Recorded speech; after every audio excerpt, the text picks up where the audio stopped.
Yeah. So it's the same conversation that we've been having this whole morning. I mean, I'm not going to do anything like scripted or anything like that. No, at all.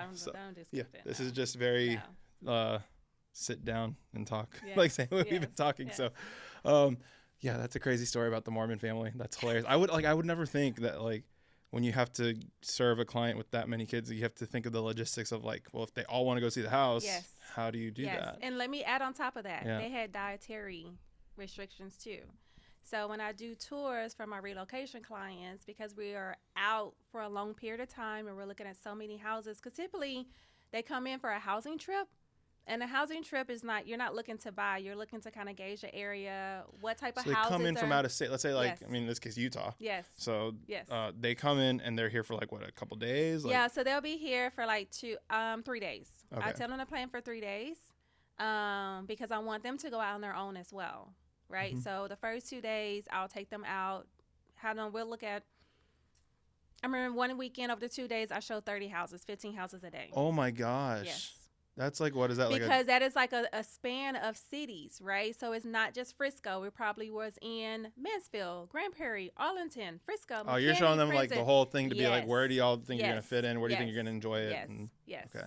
And so here's the thing. Yeah. So I ask questions like, what do you like to eat? What you have any dietary restrictions? And they all had dietary restrictions. Like gluten? And this is gluten. Wow. And I found a place. Shout out to Mod Pizza. Cool. Mod Pizza, Mod? Yes. Oh, Mod's great. Mod Pizza has they have the cauliflower one, right? Yes. And they loved it. That's awesome. Like they were so concerned that I wasn't going to be able to find them, places with restricted options, that they brought their own snacks. Mm-hmm. But I don't think they realize, like, kids go through snacks, like, very quickly when they're in the car. It's awful. And that mess was gone. So they're like, and I'm like, you hungry? Yeah.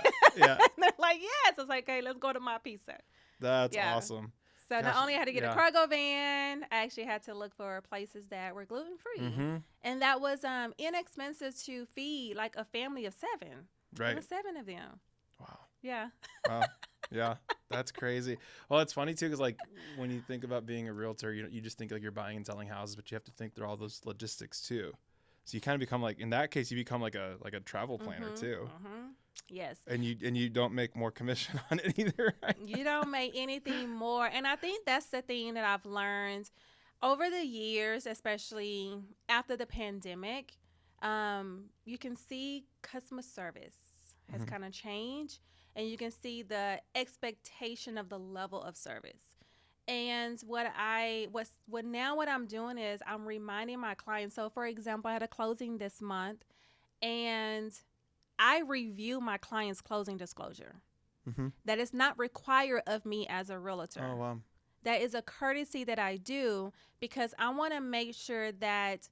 And they didn't use my preferred loan officer, right? So it's kind of like I wanted to make sure that my clients were protected throughout the whole process. And as I'm going through the closing disclosure, I noticed that the amount of their homeowner's insurance was double than what I know to be. Yeah.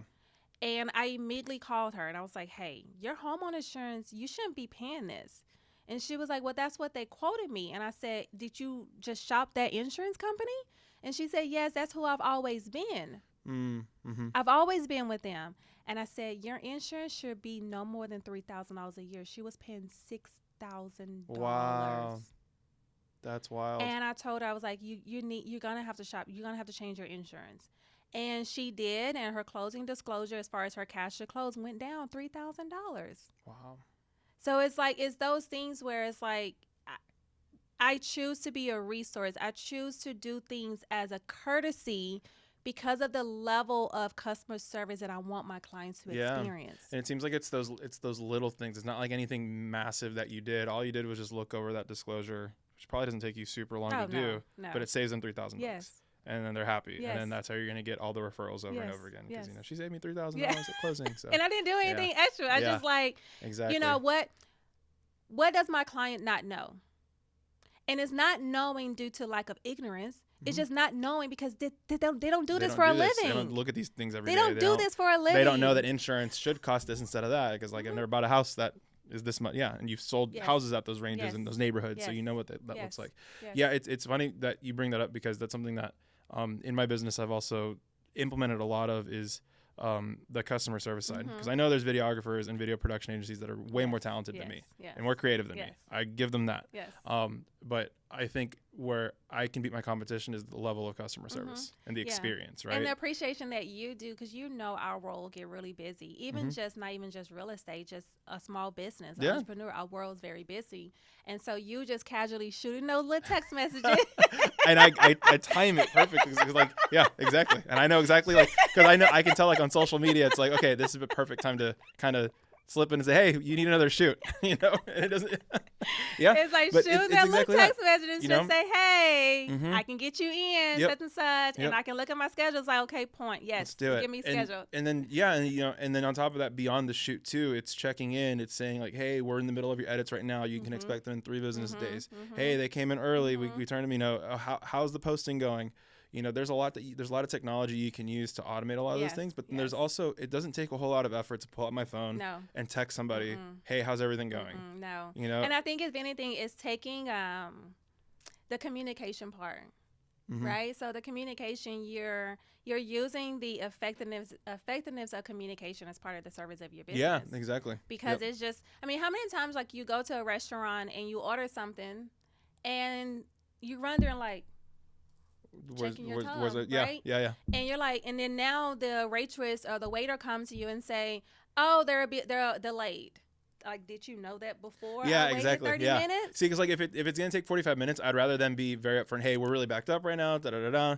Can I get you more? Can I get you more drinks? Can I bring you like, some bread? Blah blah. And then updating then that 45 minutes. It doesn't seem like 45 minutes because versus just like 40 minutes into it. Hey, we're 100%. It's like I'm thinking like, did you not know that when you put in my order? Yeah, exactly. And now like I'm already 20 minutes into it. Yep. Right, and I could have ordered something exactly. that was faster and eat it like communication. Communication is very important. And I used to be so bad at it too. Yeah. I mean, I'm still like me, so I'm not like perfect at it, but way better than I was 5 years ago even. You have to, and I think if anything, it's like the stuff that we learn as small business owners are the fundamentals that it's like a soft skill, right? It's a soft skill that can be transferred to any parts of our lives, our personal lives, parenting, relationships. It's just, I don't know. It's amazing. Yeah. It's just amazing. Yeah, no, it's crazy for me too, because like I always thought cracking the code, and I'm nowhere near where I want to be with my life, with business and everywhere. I'm work in progress. Yeah. But I've learned that it's the little things that really can move mountains, can move a business, can double a business in a year. It's like sending that extra thank you note to every single client this year can bring in more referrals than you've ever had. It's just, I think what I've seen, because I've been able to work with and be with a lot of people who are younger than me now, because I'm 35 now, I'm so old, right? Oh my God, I feel old. And I tell people, and they're like, I wish I was still 35. But looking back, like at people who are like me 10 years ago, it's just the willingness to do it or not. It's the willingness to say, okay, I'm gonna spend an extra 30 minutes in the office and write 30 thank you notes, and put them in the mail on my way home. And it's the willingness to deal without an expectation. Yes, 100%. Yeah, 2024 was my first year. 2024 was my first year where I didn't look at revenue as my goal. I didn't put a revenue number. Because it's gonna come. My goal was to talk to 3,000 people this year. Yes. That was my goal. Yes. Because I knew if I talked to 3,000 people, I'd book about 100 meetings, 1 out of every 30. Where 3,000 new people would know my name. And I was very relentless with it for the first half of the year. I reached that goal within 7 months. See?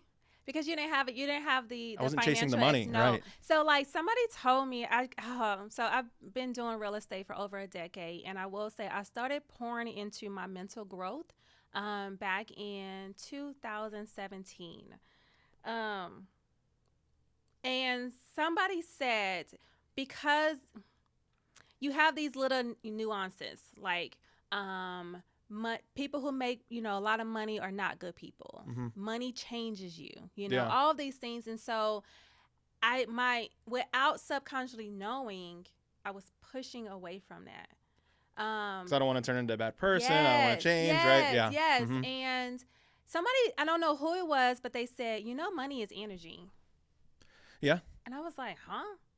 And they're like, money is energy, and money only has a value based on the energy that you put with it, right? So when they told me that, they were like, okay, they start asking me questions. Okay, if you made $200,000, what would you do with that? And they challenged me to not have my answer to be other people. What will you do with that? What are your goals and aspirations? And I realized that a lot of my goals and aspirations was a combination of enjoyment for me, but also enjoyment for like other people. Oh, wow. Like family, friends, clients. Like, you know, one of my audacious big goals. I cannot believe I'm saying this. Cause y'all gonna hold me accountable. Yeah, well, good. It's gonna be on YouTube forever for all 100 of my subscribers. Is So like don't worry, not a lot of people. Yeah, like I want to be able to get a vacation house and have my clients enjoy that. That is have my awesome. family and my friends to enjoy that. The experiences, right? So where it's like, where are you gonna put this vacation? I'm not. You're not gonna say that, okay? No. Look, Awesome. Galveston. No, I'm joking. Yeah. Okay, cool. Yeah. Nothing against Galveston. Yeah. I'm born and raised in Texas. I know. Yeah, Nothing, but not Galveston. Good. But money is energy, and it's what you do with it. It's what you do with it. Yeah. That is the amazing part of it. And it's like, you know, if you take all this money and you hold it selfishly, what do you think is going to happen to you? Nothing. Yeah. Yep.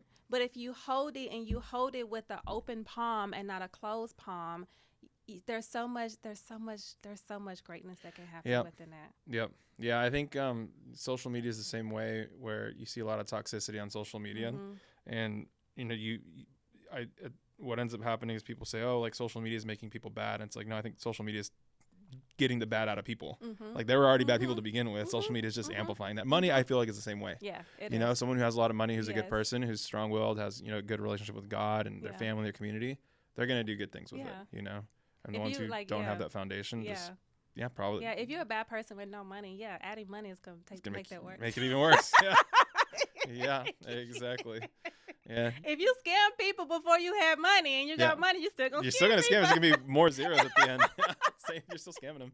Yeah, I used to think that way too about money. Like, oh, I don't want to get wealthy or rich. I'm comfortable making, you know, whatever I'm gonna make, but I'm pushing a lot harder now. And it's not for, like, the way you described it, it's not for the reasons of just to get rich for the sake of getting rich. It's for the sake of just turning this world into a better place and turning, you know, and being able to do good things with it, for sure. Yes. Yeah, it's been a good mindset shift for me of really growing this thing and growing this business and impacting a lot of people to create something. And I think really that's powerful. the thing, it's the impacting and the empowerment that it can provide when it's in the right hands. Yep. So yeah. How have you been able to in your real estate career, you know, what is it, 12 years now, 13? Yes. Yeah, something like that. You've gone from just kind of getting into it. I know in your story that you talked about how you saw wealth get created, and you're like, I want in on that, and I want to help people get in on that from in your community. How did you go from that to, you know, kind of getting in it, see what happens, to really knowing what you're doing? I talk to a lot of realtors, right, with what I do. Yes. And you're just extremely well put together with your business in a way that not a lot of them are. Yeah. First thing is you have to be okay getting into rooms that you're uncomfortable. And that was the first thing that I remembered. What's an example of that?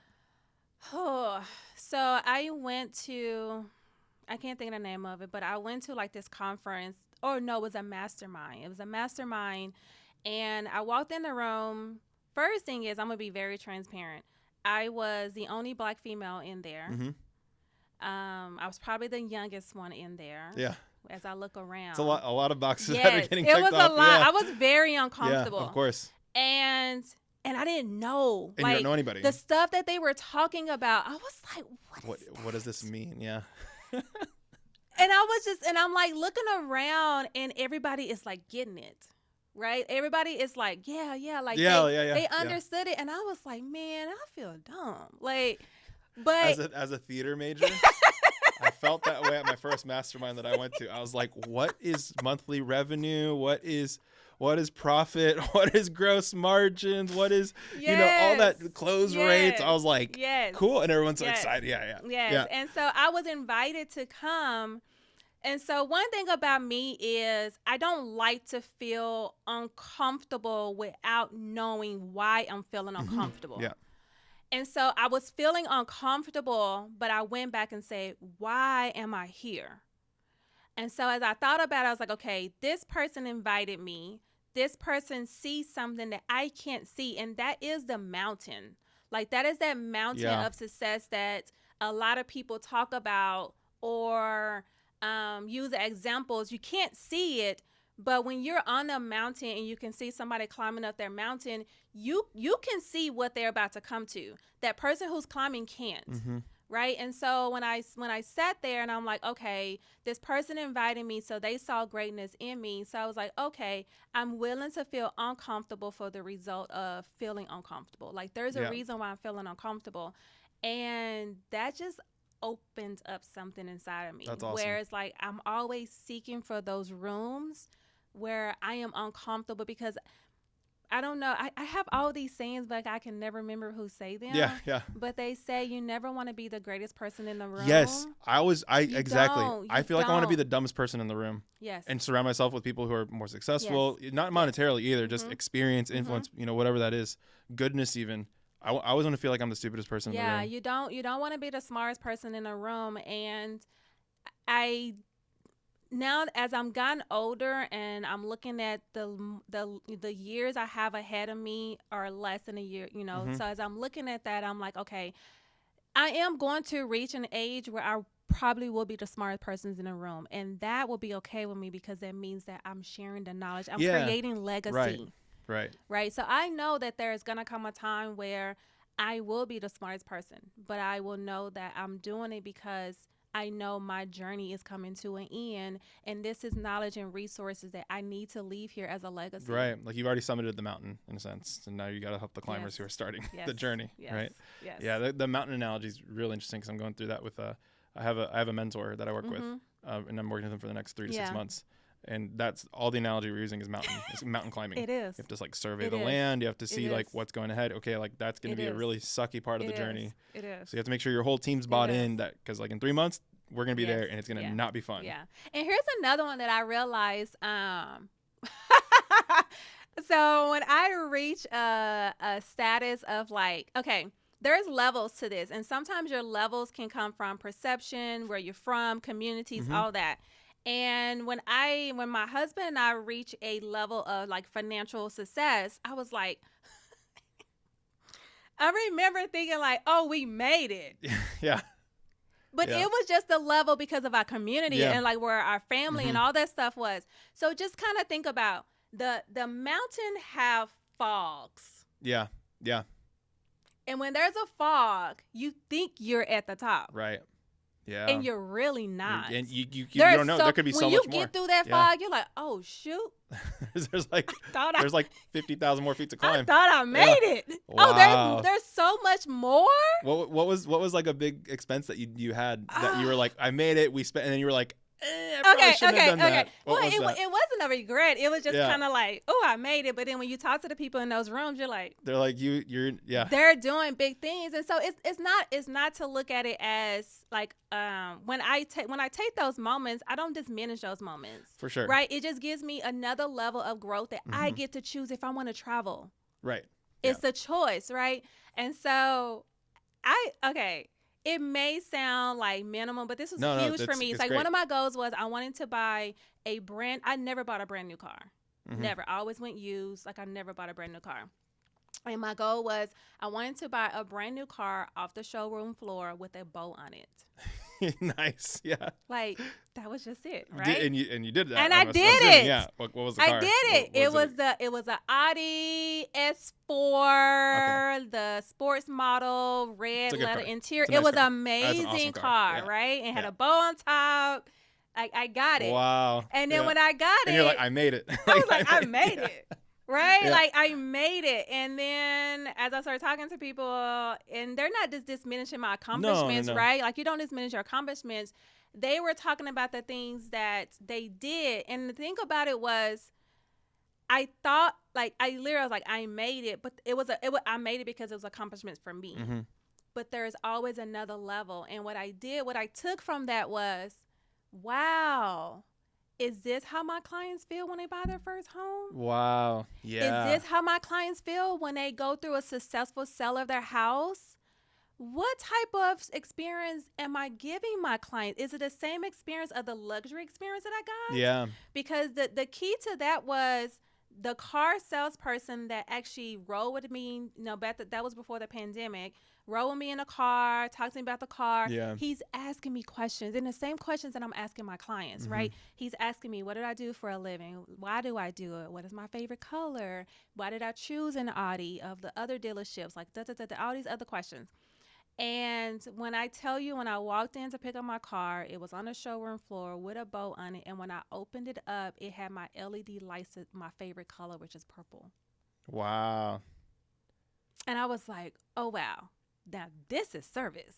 Yeah. Right. And when you experience service like that, I looked at it and say, are my clients experiencing that type of service? Probably not. So let me elevate, right? So what I've learned is when you have these goals are, yes, they're tangible and they're superficial, whatever you want to call it, but they're always a lesson that open up something that you didn't even know about. Yeah, because you probably weren't. How you apply yeah, to how do you exactly. take something that's intangible, something that's tangible, and turn it into something that's intangible? Yeah. And it's literally like saying, okay, if this was what I felt, does the people around me feel like that way? Yeah, when I do was it. amazing. Yeah. Wow, that's awesome. See, that's awesome. That's really cool. That's really neat. Because I bet you were probably doing versions of it. You weren't all in on giving them that service, right? Because I only knew the level of service that I got. Yeah, exactly. Because you only knew this much, right? Now that you saw like an Audi do it, you're like, okay, that's the next level. That's a whole nother level. Like right? you think you're doing customer service, right? Yeah. Like, come on. Yeah. That's awesome. Yeah. That gets me thinking now too. I'm just like, how am I going to elevate? Because I think there's a lot more to go. Yeah, there's this. I was having a conversation with this mentor, and he was telling me, we were just talking about like hitting my goal. Yeah. Of because we had to tie it to revenue in some capacity. No, you at have the end to. of the day, you have to. Time is money. And so I was like, I really feel like I can build this agency into something like low seven figures in the next couple of years. He was like, dude, you can get this to like 15 million. Yeah. A year. Yeah. And I'm just like, no. It's like, you don't see it yet. And so that, like, I've been up all night for the last 3 nights thinking about, like, how am I going to, because, like, for him, he's like, it's so easy. You can do it.